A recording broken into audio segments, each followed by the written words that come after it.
Swayam Prabha. Digital India. Educated India.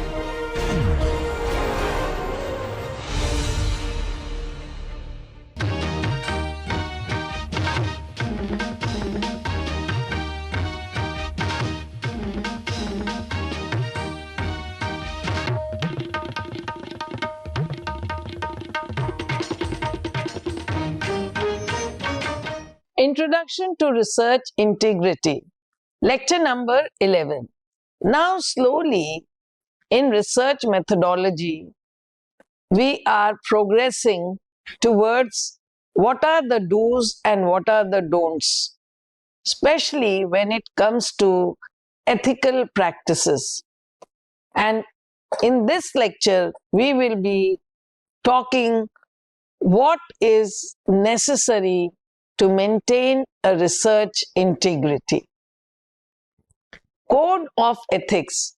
The 5 fundamental principles that have to be borne in mind during research is that integrity, objectivity, professional competence and due care, confidentiality, and professional behavior.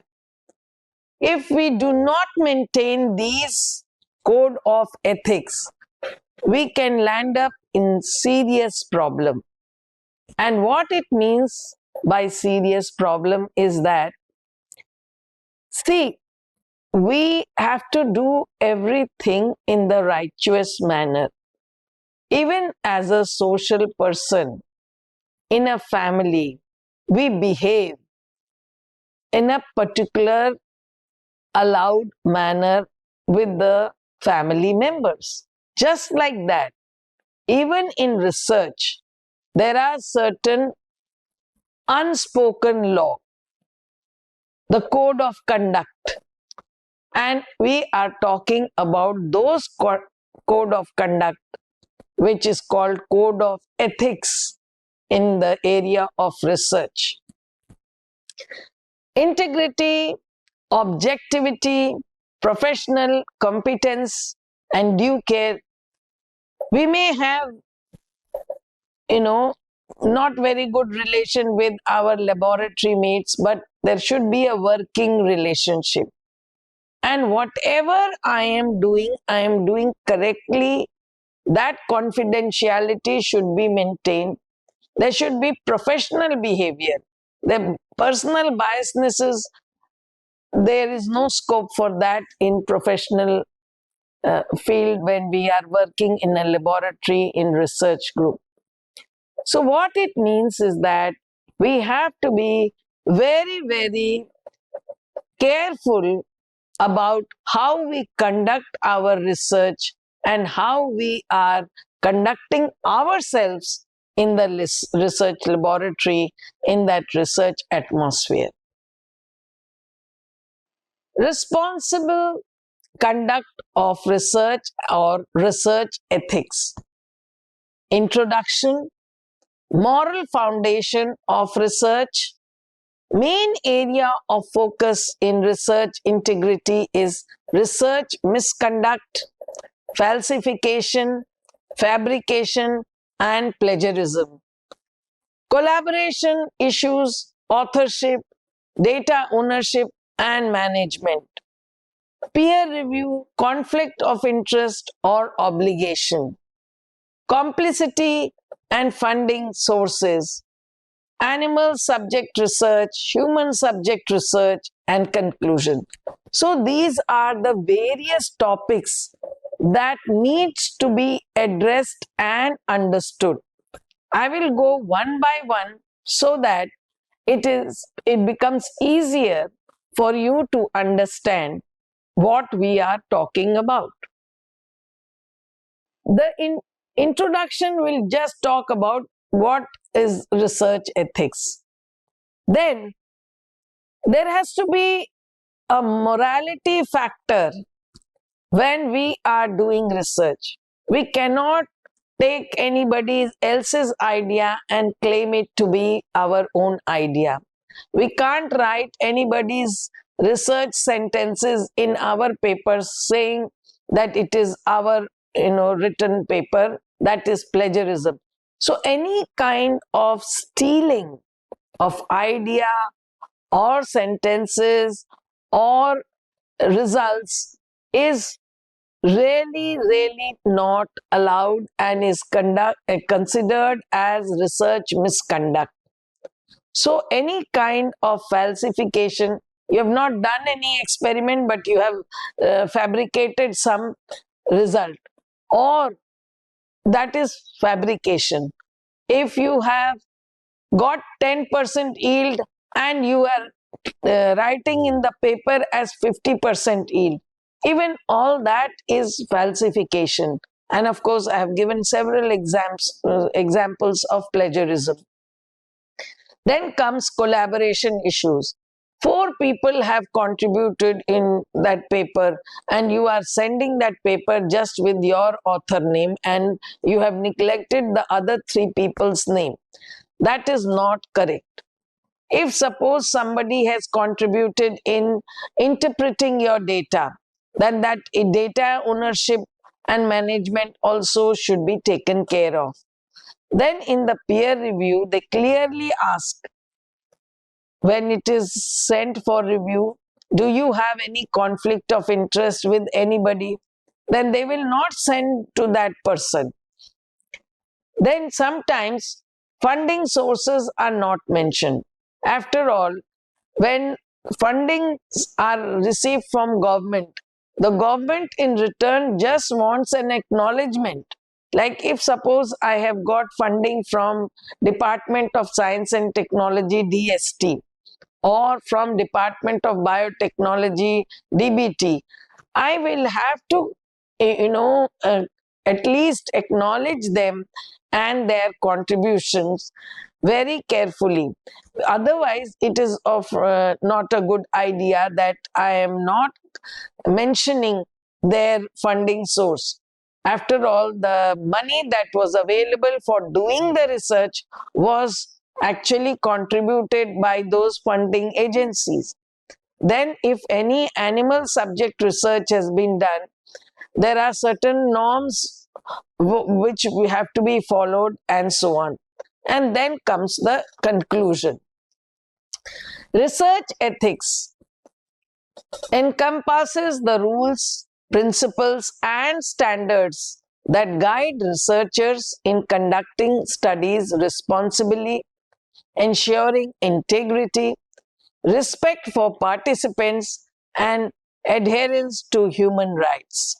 All this is covered, all these topics are covered under research ethics.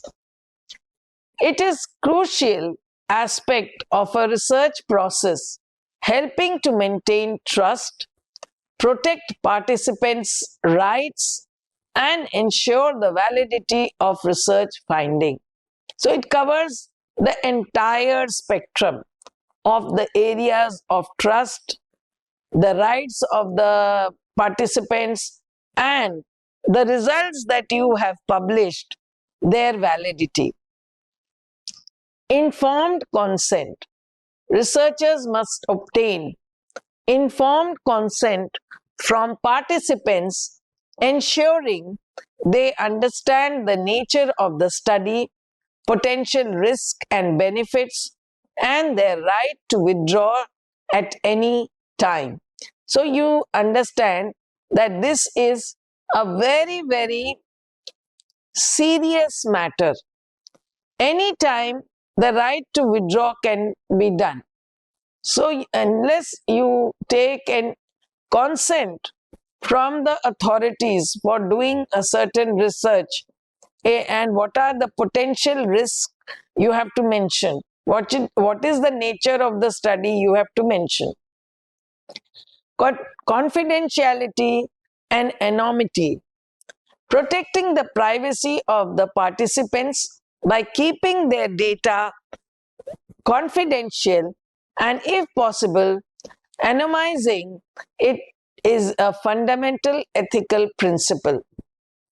Respect for person. Treating participants with dignity and respect, valuing their autonomy, and avoiding coercion, or exploitation. So, what it means is that it covers a huge area and also it holds a lot of responsibility.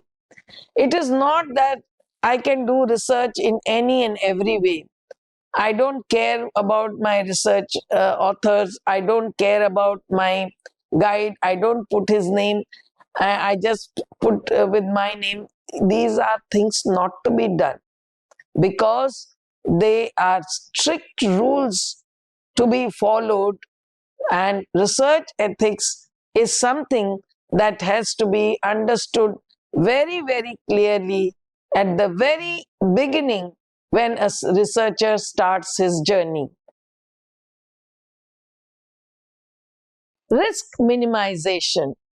Researchers have a responsibility to minimize potential harm to participants, both physical and psychological, and to carefully consider the potential risk before conducting the study.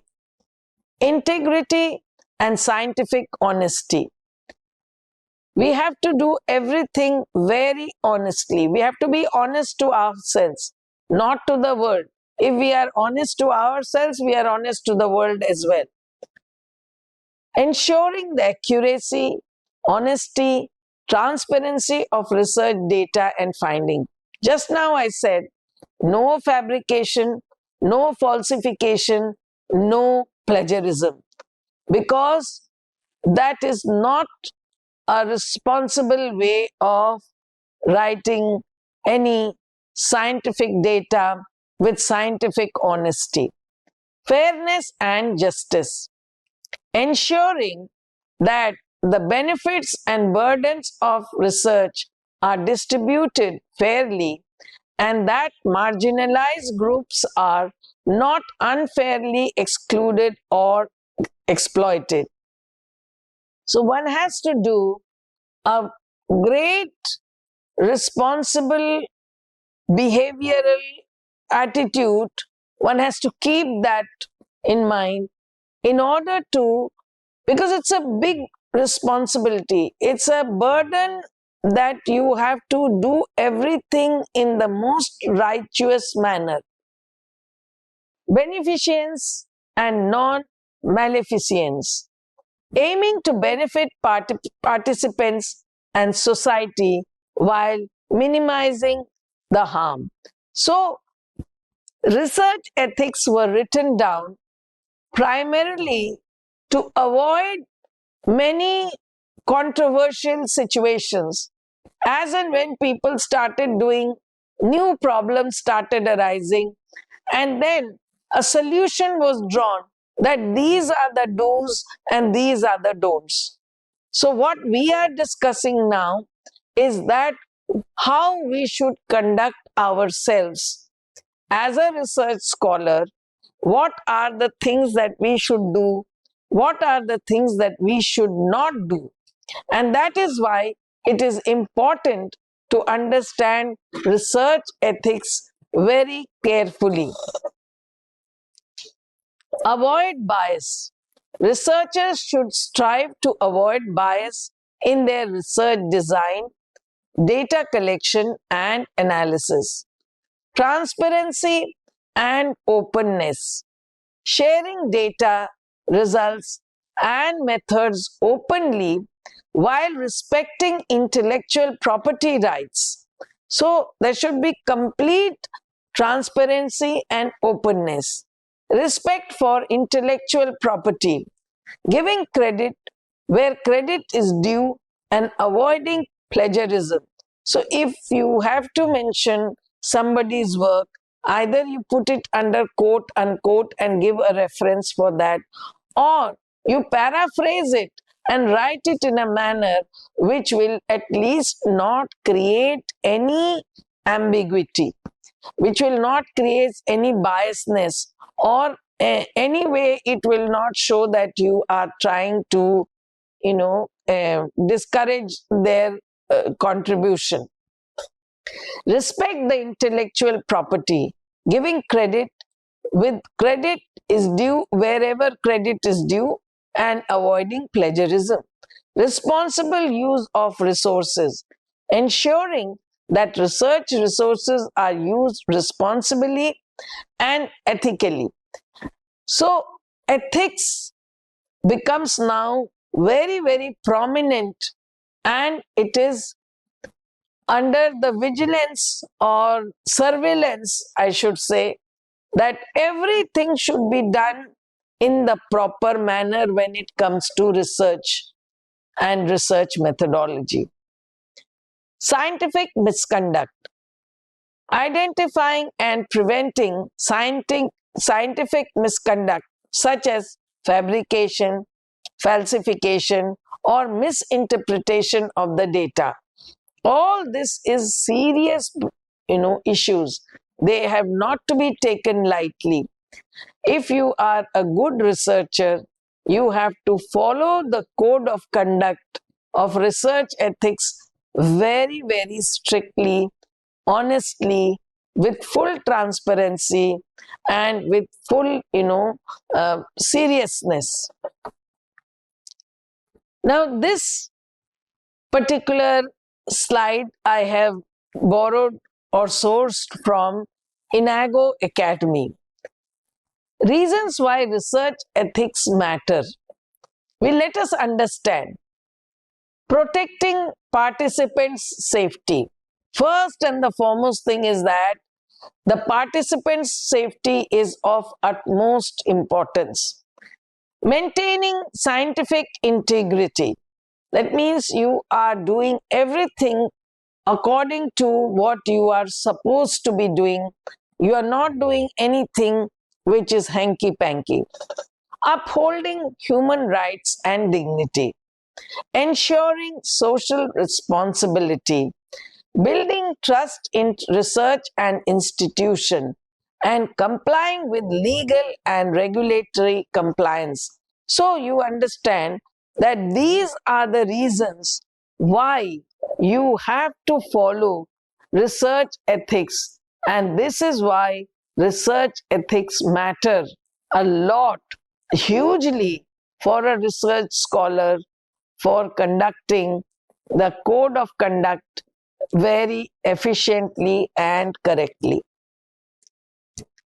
Research ethics also has a very big social responsibility. Recognizing the broader social implications of research and striving to benefit society, institutional review boards, that is IRB. Many institutions have IRBs that review research proposals to ensure they meet ethical standards. Training and education. Researchers should receive training in research ethics to ensure they understand and adhere to ethical principles. So, what it means that even at the institutional level, research ethics is evaluated. If suppose somebody is sending a proposal to DBT, Department of Biotechnology, and he is going to do some animal studies, has he mentioned about the use of animal house? What are the animals that he will be using? Are they allowed? All the research ethics pertaining to animal house usage in his research work, have they been mentioned? This is actually scrutinized at the institutional level. So, which means that every time the proposal is written, if it doesn't require any use of animal house usage, then there is no problem. Then of course a proposal can go without the scrutiny. But if there are some serious issues, ethical issues, they need to be evaluated very carefully before they are sent out, because basically the money comes to the institute. So institute is also equally responsible as much as the principal investigator of that proposal. Why research ethics matters? Trust.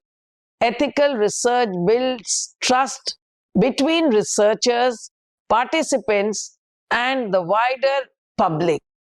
Validity of findings. Ethical practices ensures the validity and reliability of research findings. Protection of participants. Ethics provide and protect the rights and well-being of participants, ensuring they are not harmed. Scientific integrity. Ethical research promotes scientific integrity and accountability. Social responsibility. Research ethics helps researchers to consider the broader social implication of their work and to act more responsibly. So you see that it is a huge responsibility on the part of the researcher because it is not to be taken so lightly.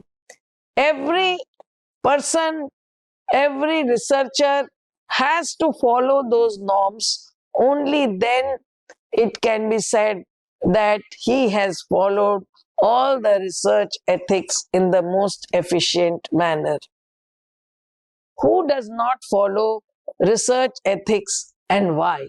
Because there are still many who do not actually adhere to the rules because they feel it is a democratic country and they can do anything and everything. In research, that is not allowed. So, those who are in the rat race of publish or perish, they tend to do plagiarism, they tend to copy, they tend to do falsification in order to publish quick papers. But those are wrong practices. Some people, in order to get a permanent tenure or to retain their job, they want to publish left, right, and center. But that's not correct because that is physically not possible by any researcher to publish, say, 20 papers in a year or in 6 months because everything has to be done very systematically. And if you are doing things, research in systematic manner, time is going to be consumed. So in a year, publishing 200 papers or 20 papers, it's not feasible at all. That means there is something wrong with that person and he is in too much of a hurry to publish because he thinks that if he doesn't publish, he will perish. That is not true. Even if you publish 5 to 6 papers in a year in good journals, doing a thorough job by taking care of all the research ethics that are possible, then such a thing will not arise. Keeping up with peers. Somebody is publishing 5 papers, I should also publish 6 papers. That should not be the competition at all. It's not a healthy competition. Securing grants. Being first to discover. All of these encourage shortcuts and misdemeanors, or even worse. So you have to understand the meaning of each of them. It is dangerous. Who does not follow and why they do not follow? Because they are in some kind of a hurry. Anything done hurriedly cannot be done efficiently most of the time. And then you find shortcuts. And while taking these shortcuts, often you'll end up doing wrong things, unethical things, which are not allowed at all. Principles of research ethics: respect for person, autonomy, and protecting those with diminished autonomy, beneficency and non-maleficency, justice, informed consent, confidentiality and data protection, integrity and conflict of interest. So these are the points. I have mentioned this a while ago when we started this lecture. And I'm again coming to this because these are very important salient features of understanding what research ethics is all about. And let me tell you that as a new researcher, somebody who is plunging into the research journey must know all of this very thoroughly in order to not make any mistake among any one of these. So, therefore, a researcher's responsibility is to understand first research ethics and the principles of research ethics. The 5 ethical considerations in research are ethical considerations in research are a set of principles that guide your research designs and practices. These principles include voluntary participation, informed consent, anonymity, confidentiality, potential for harm, and results communication. So, if you have taken into consideration these 5 ethical points, you have at least been informed to not make any obvious mistake, knowingly or unknowingly. So, this is like protecting you from making any serious mistake in your research journey. That you are taking informed consent from the author if you are quoting them. You are not missing out any major contributor.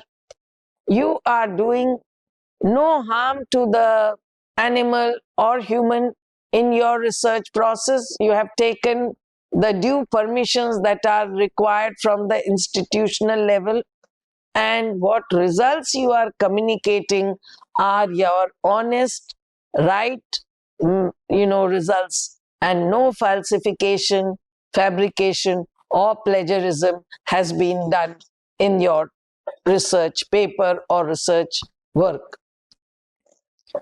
4 fundamentals that we must pay emphasis on are autonomy, beneficence, non-maleficence, and justice.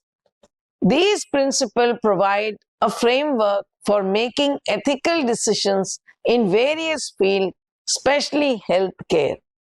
Now, when it comes to healthcare, we have to be very, very careful, extra careful. If I'm doing a chemistry research or a research in physics, I don't think, the rules that were laid down, if I understand them well, that is sufficient. But when it comes to research in healthcare, the responsibility becomes even bigger. Autonomy. Definition. What does it mean? Respecting the individual's right to make their own decisions, including the right to refuse treatment or make informed choices about their care. So, a patient should be allowed to understand what is being done on his body. He can choose to agree or disagree for that treatment. That autonomy should be there. Then comes the beneficence. The definition means that acting in a way that benefits others and promotes well-being. The example is a healthcare professional prioritizing the patient's well-being by ensuring they receive the best possible care. So what it means that whatever are the intentions of the doctor are for the betterment of the patient. So it should be beneficial. Non-maleficence. By definition, it means avoiding actions that could harm others, including refraining from actions that could cause unnecessary suffering. So, here the doctor has to be very careful that it should not have any treatment, should not have any adverse effect on the patient. Justice. Definition, by definition, it means ensuring fairness and equitable distribution of resources and opportunities. For example, a healthcare system ensuring that all individuals have access to necessary medical care regardless of their background or ability to pay. So, there you are trying to do justice to a person who is poor. Suppose if a poor patient wants to get a cancer treatment done at Tata Institute of Cancer Institute, they have this provision to take care of or to examine and do treatment of such patients who cannot afford to pay. So that part also is a social responsibility and comes under the principles of ethics. It is not just that the hospitals are meant for only rich people and their treatment. There has to be some, social ethics also. How to control research misconduct. Now, this is a very important section for all researchers. Research misconduct are of three types, mainly falsification, fabrication, and plagiarism. Collaboration issues, authorship, data ownership and management, and peer review, conflict of interest or obligation. So these are various, parameters where the research misconduct can be controlled and should be controlled. Because if we do not understand this very clearly, we may unknowingly or knowingly do these mistakes and land up in deep trouble. So that is why for a researcher who is now beginning his research journey, these points become extremely important.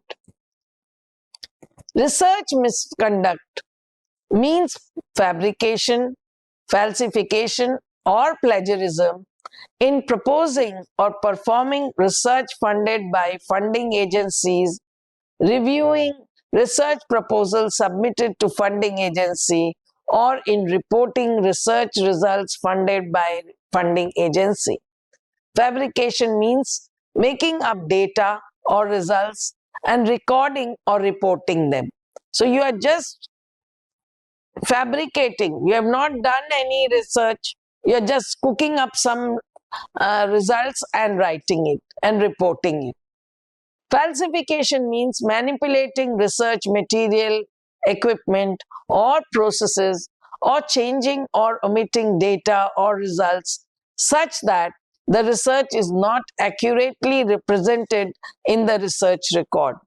So sometimes, as I gave an example, somebody would have got an yield of say 10% and he is reporting nicely 70%. Now that is not correct. You should write what you have got. Doesn't matter, good, bad or worse. What you have got after 2 or 3 times of repeating the experiment, take an average of that yield and write that yield. Under those given conditions, this is the yield that you have derived or you have got. Plagiarism means that appropriation of another person's ideas, processes, results, or words without giving appropriate credit. Writing somebody's sentence and putting it in your research paper. Now, what would it mean? As though you have written that sentence, but you have not written that sentence. The framing of that sentence was done by somebody else. Now, you have just copied and pasted it. copying and pasting is not allowed. It's a serious research misconduct. Repeatedly, I'm telling you from almost lecture number 2 till lecture number 11, I have been only talking about plagiarism one way or the other because it is a serious misconduct. Research misconduct does not include honest error or differences of opinion. By mistake, if you have done, even then it is a misconduct. But if you have done it knowingly, then definitely it is not pardonable. Examples of research misconduct: image manipulation, data fabrication or falsification, data omission or suppression. Plagiarism from the work of another could also be idea gleaned from peer review and used as one's own work. Sabotage.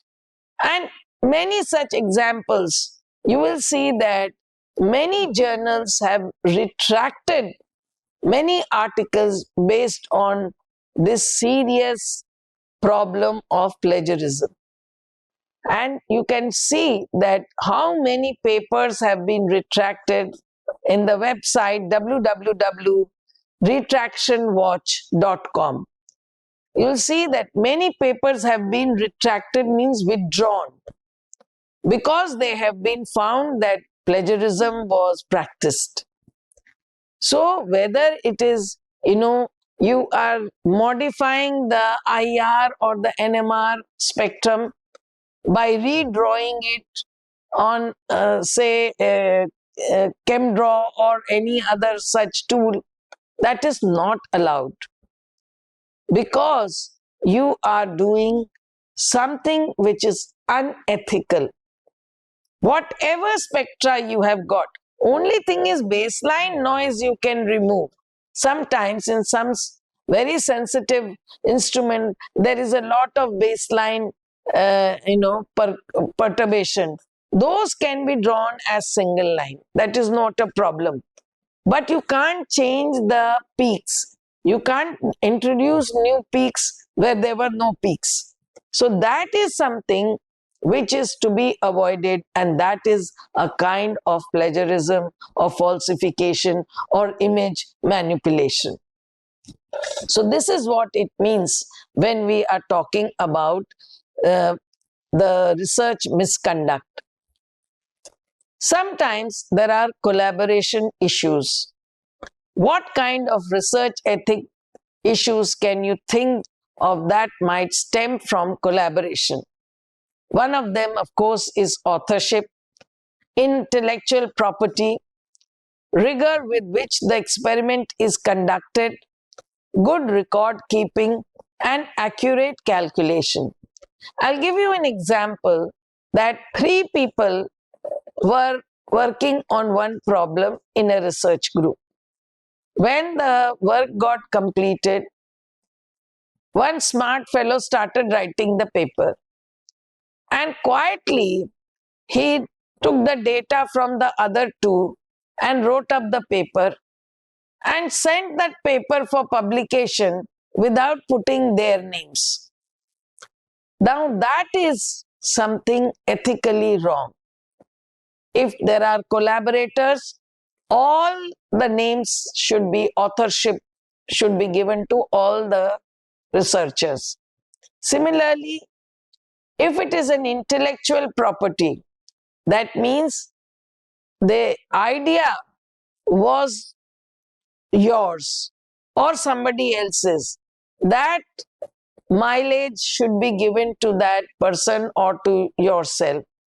You can protect it by taking the IPR. We will be spending one full lecture on intellectual property rights, and there we will see more details of this. Then comes good record keeping.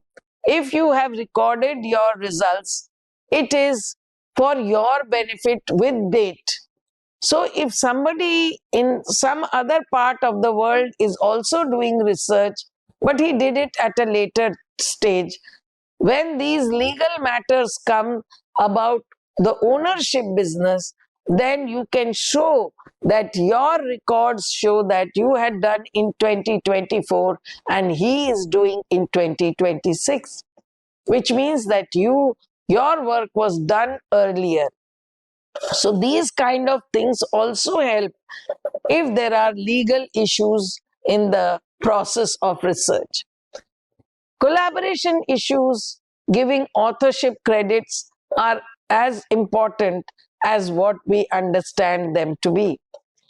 Following individuals contributed in some way to the work reported in a manuscript to be submitted for publication.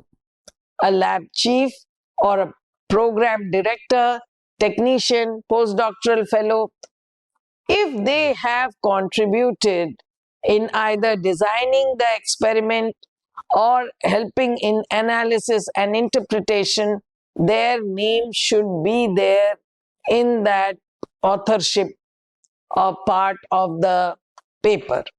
Program director, obtaining the funding from research for the research project, including the salaries, supplies, and all that, his name also should be there because he has contributed in getting the funding. Technician, trained graduate students in the techniques used their research. So there, they have helped in analyzing the samples. And sometimes postdoctoral fellows in the research group also contribute by, helping in discussion and regarding the design of the experiments, they guide. Sometimes the guide helps, and sometimes postdoctoral senior fellows also help in these processes. So authorship credit should be given to them also. Then comes peer review. What do you do if you learn something from reviewing a manuscript that could help your own research? What can you do to protect your intellectual property during the review process? Can graduate students read manuscripts on behalf of their professors? Now, this is serious business. You can't borrow somebody's idea while you are reviewing his paper and then you are rejecting that paper and then you will write and do that work and then publish as your own. That is ethically wrong. Similarly, if there is an intellectual property right and you can't claim it to be yours, if the idea is somebody else's, that credit should also go to that somebody. It doesn't belong to you. So what it means is that the professors get peer-reviewed journals. They should not give it to graduate students to review because this can be very dangerous. A responsible person knows the responsibilities. Graduate students are still very naive. So the purpose of peer review aims to ensure that published research meets certain standards of quality and rigor. It helps editors decide whether a manuscript should be published in a journal. Now, in the peer review, it is an independent assessment of your research by experts in that field. The purpose of peer review is to evaluate the paper's quality, suitability for publication, as well as peer review acting as a form of quality control for academic journals. It is very useful source of feedback for you. When a peer review is done, first thing is it is reviewed by people who have more experience than you. So they do it from a very objective manner. They are not in competition with you. So they will look at the good part of your paper, the bad part of your paper, and they will correctly point out what are the necessary changes that can make your paper even better. So this is like having a very healthy critical appraisal of your paper, and they have no, or they should not have any biases when they are evaluating or doing peer reviewing of the research paper. Therefore, what it means is that peer review has its own very crucial role to play, and it is a matter of responsible work. It cannot be taken very lightly and should not be taken lightly, because there is a lot of responsibility and weightage for doing this work. It is not something that you are just reading a paper and you are simply, writing a short note on that, that yes, the paper is good, it is covering this, it is doing this. It is not like that. It is very structured. Peer review is also very structured. What are whether the objectives were reached, whether the referencing style was correct, whether all the related literature was covered, whether methodology was used correctly, whether the inferences were drawn correctly, and so on and so forth. So, peer review is a process where experts in specific field evaluate the quality and validity of the research, typically before it is published. It involves independent researchers reviewing submitted manuscripts for originality, validity, and significance, and it is providing feedback to help editors decide whether the work is suitable for publication in their journal. Peer review is a crucial component of scholarly publishing, ensuring quality and integrity in research. The process is, after a manuscript is submitted, editors send it to experts to the relevant field for review. These reviewers evaluate the work for its strength and weaknesses, providing a feedback and recommendation to the editor. So the author doesn't get to know who is the peer reviewer. It is a hidden fact. Only the editor knows, and he sends the paper to that person who is an expert or an exponent in that area, and then the exponent or the peer reviewer directly reports to the editor. Finally, the outcome of the review is revealed to the candidate by the editor. Importance and need of peer review. It is to ensure quality of research. Peer review helps verify the research methods, data analysis, and conclusions are scientifically sound or not. Experts check whether the work meets the academic standards. Secondly, it improves research accuracy. Reviewers identify errors, inconsistencies, or weaknesses in the research, allowing authors to correct and improve their work before publication. Enhances scientific credibility. Research that passes peer review is considered more reliable and trustworthy because it has been evaluated by independent experts. Prevents false and misleading results. Peer review acts as a filter that helps prevent publication of incorrect, biased, or unsubstantiated findings. So it's like a check, like a filter. Peer reviewed paper means it is of proper standard. There are many publications which are not peer reviewed. So nobody knows the authenticity of those papers, whether they were really done, the research was done. Is there any basis of their results? Is there any basis for their conclusion? So such papers should not even be referred. When you are referring also papers, please and please refer only peer-reviewed papers because they have been authenticated to be correct by responsible peer reviewers. Importance and need for peer review.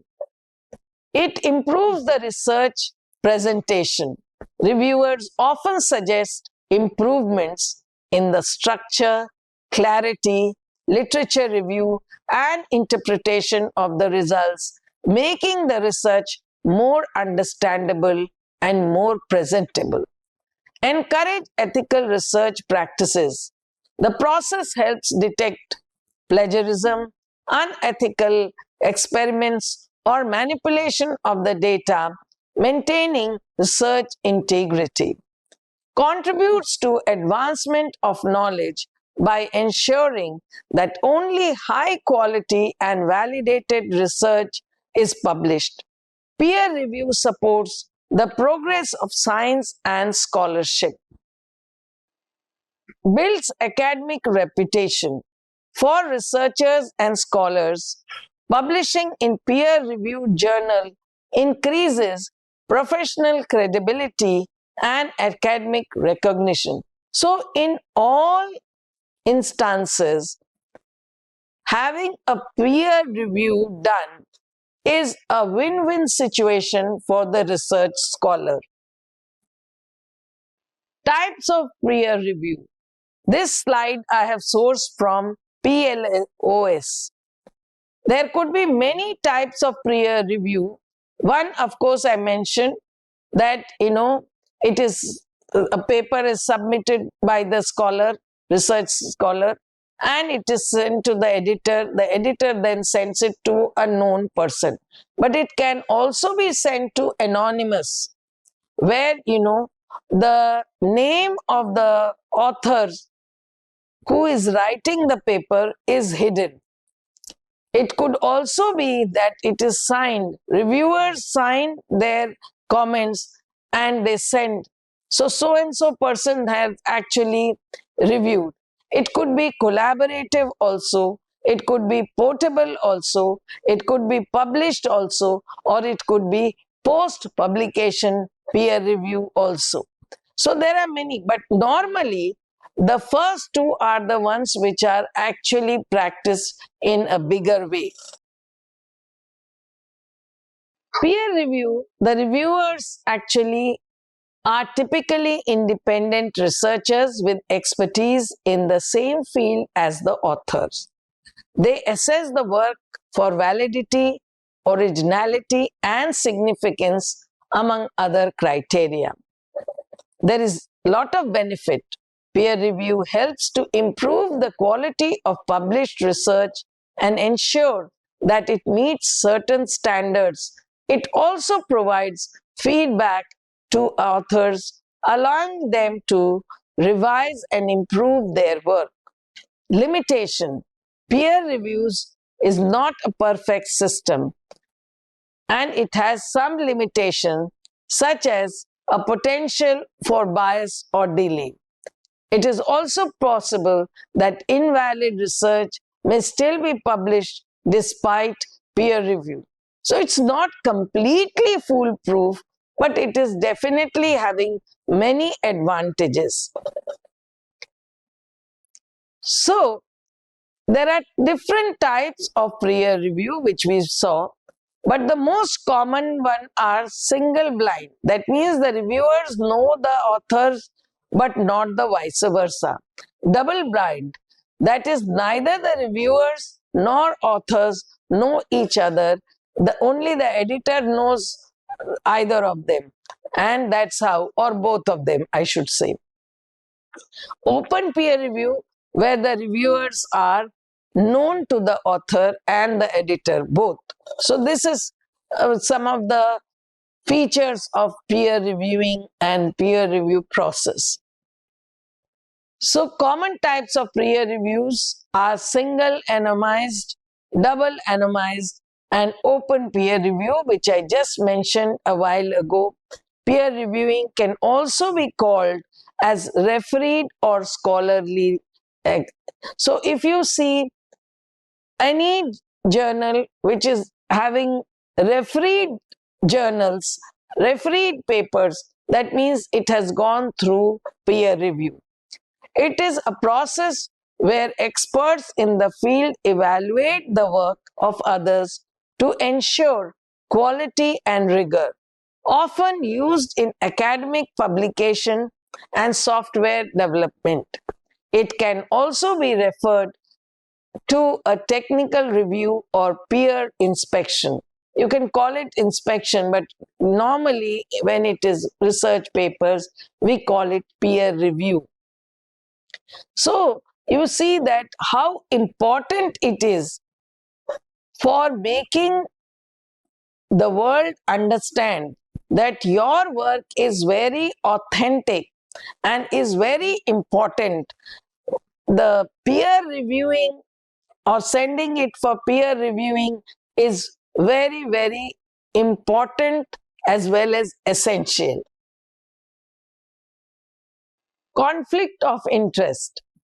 A situation in which one experiences conflicting pulls from one person's interest and from one's professional obligations. Most direct example, being paid to say something untrue.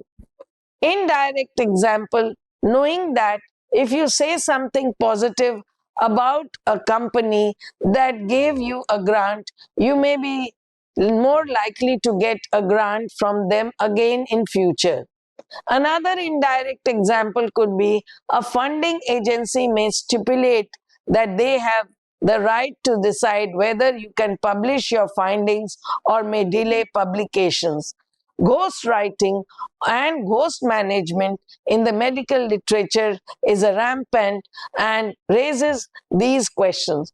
So, conflict of interest is also quite serious because you see, if your paper has gone for peer reviewing to a person who is not only an expert but also a researcher in the same field, he or she may try to rob the idea, or will say that I will not do peer reviewing because it is of conflict of interest, and he may very seriously say that I may get biased, so I don't want to get into the peer reviewing process at all, which is quite correct, which is not incorrect at all. Conflict of interest in research occurs when an individual involved in research has other interests, financial or otherwise, that could potentially influence the research's objectivity, integrity, and validity. These conflicts can be actual, potential, or perceived and involve financial or non-financial benefits. Financial benefits could be something like this. These arise when a researcher's financial interests, such as stock ownership in a company involved in research, or funding from the source that can benefit from specific study results, could compromise their objectivity. Non-financial conflicts could be something like this. This can include personal relationships with study participants, competing professional commitments, or personal values that might influence the researcher's judgment and actions. Perceived conflict. These exist when an individual may not have an actual conflict of interest, but their association with a particular interest could create the perception of bias. So what it means that there could be different types of conflicts, but one should avoid any kind of conflict of interest whatsoever. So conflict of interest actually in a research can be defined as a situation in which an individual has interest in the outcome of the research that may lead to personal advantage and might therefore actuality or appearance compromise the integrity of research. Now, this is published in Integrity in Research in 2002 and was explained very well that why this is so important and why conflict of interest has to be taken into account so seriously. So, to conclude this lecture, I will say that research integrity is the cornerstone of credible and ethical scientific inquiry, upholding honesty, transparency, accountability, and respect in all stages of research ensures that findings are trustworthy and contribute positively to the advancement of knowledge. It protects the rights of participants, preserves public trust in science, and foster a culture of responsibility among researchers.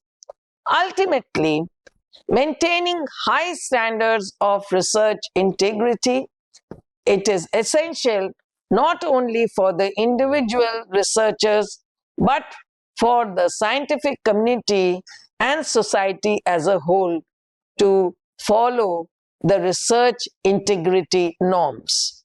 So with this, we have come to an end of this lecture. Thank you.